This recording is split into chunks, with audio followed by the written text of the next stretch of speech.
FreeMMOStation.com.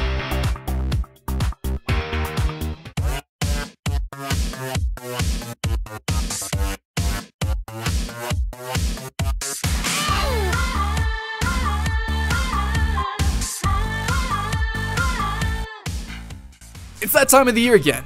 It's time where we update our list of most anticipated free MMORPGs due to the many requests that we get. So by now you should probably know that some of these games may actually end up as buy to play or pay to play, but right now there's no business model revealed, so please bear with us. You'll probably notice a few newcomers and some good old friends on the list, but let's give a big welcome to them all. I'm Skylent, and this is the top 10 most anticipated free MMORPG games 2013 to 2015. Number 10.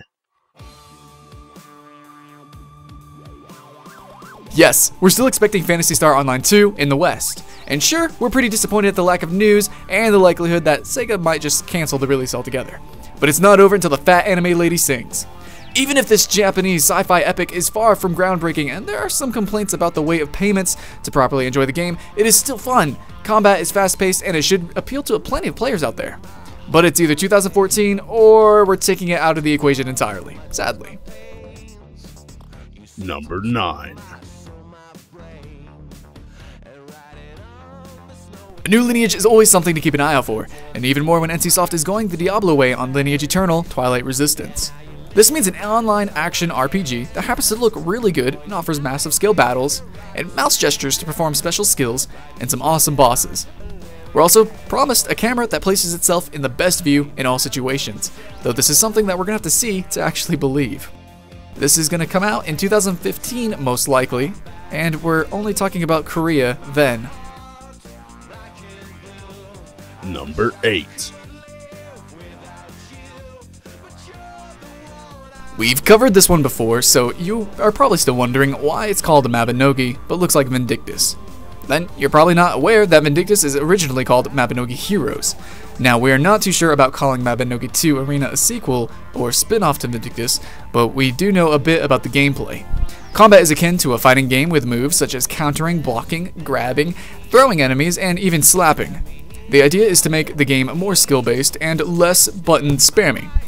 The arena aspect is due to the fact that players can watch others play and interact in ways such as giving an item and vice versa. It's definitely an interesting feature, and the game is shaping up to be one of the best action combat MMOs ever.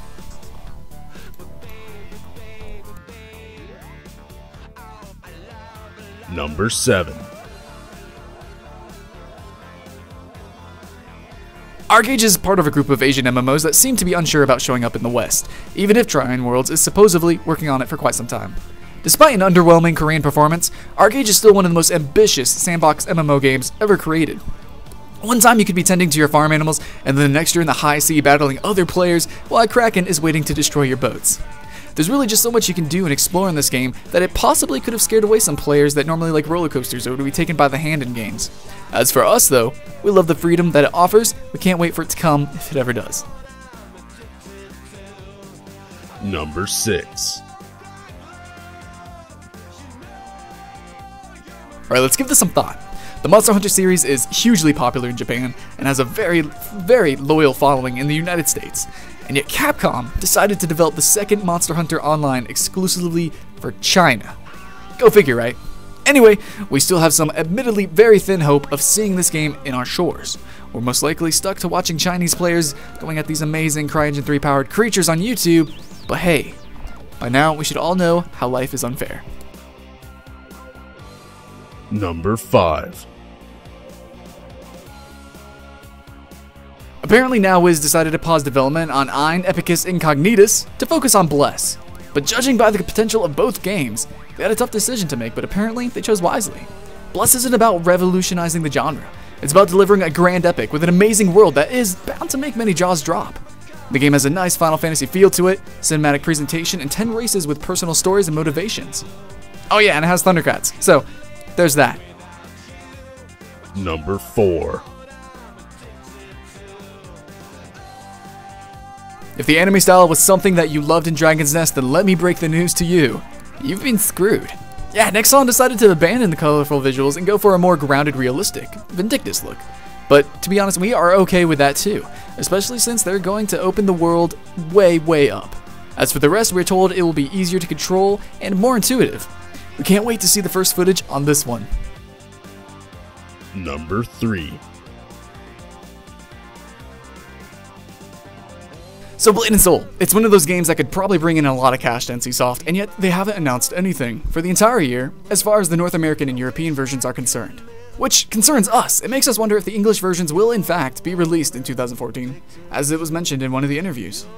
As for the rest, I mean, you know the deal. It's an over-the-top martial arts MMORPG with semi-action combat and an art style that is just absolutely amazing, and it's different enough from most MMOs.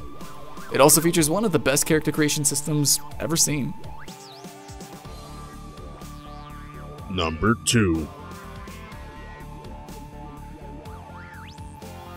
Well, after the first Korean closed beta, we dare say that Black Desert didn't fail us. It's as beautiful as the trailers promised, and it includes really a boatload of features that will make this one of the most exciting MMOs of recent years. Without going into much detail, we are going to have action combat, mounted combat, castle sieges, parkour, seamless sandbox game world, weather system, housing system, open world PvP, a trade system, and more.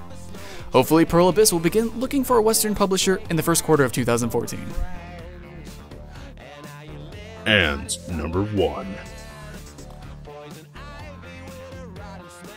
So only a revolution in the making, such as EverQuest Next, could knock Black Desert off our number 1 spot. Sony Online is aiming to deliver a new kind of MMORPG, with a game world where players have a real influence, and then things are shaped according to your actions. EverQuest Next is a reimagining of the entire franchise, and it's divided into 2 parts, with Landmark coming first.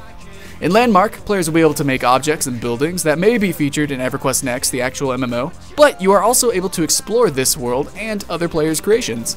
But the final game will be all that and more.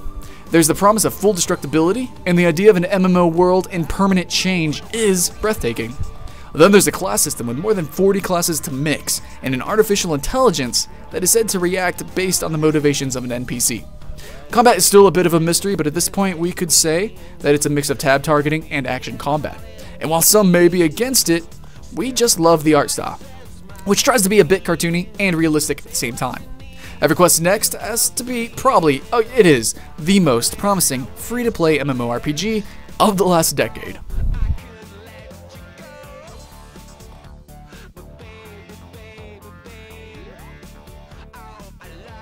And it's the end of our first update to this list.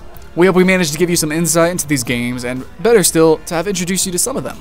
Now sit tight, stock up on some food, and hope that the months go by really fast. Until next time, see you later, guys. Still not sick and tired of all the MOBAs yet? Good for you, because the developers of Heroes of Newerth has just announced another one, Strife. This is another free-to-play MOBA, and the studio expects the 2 games to compete between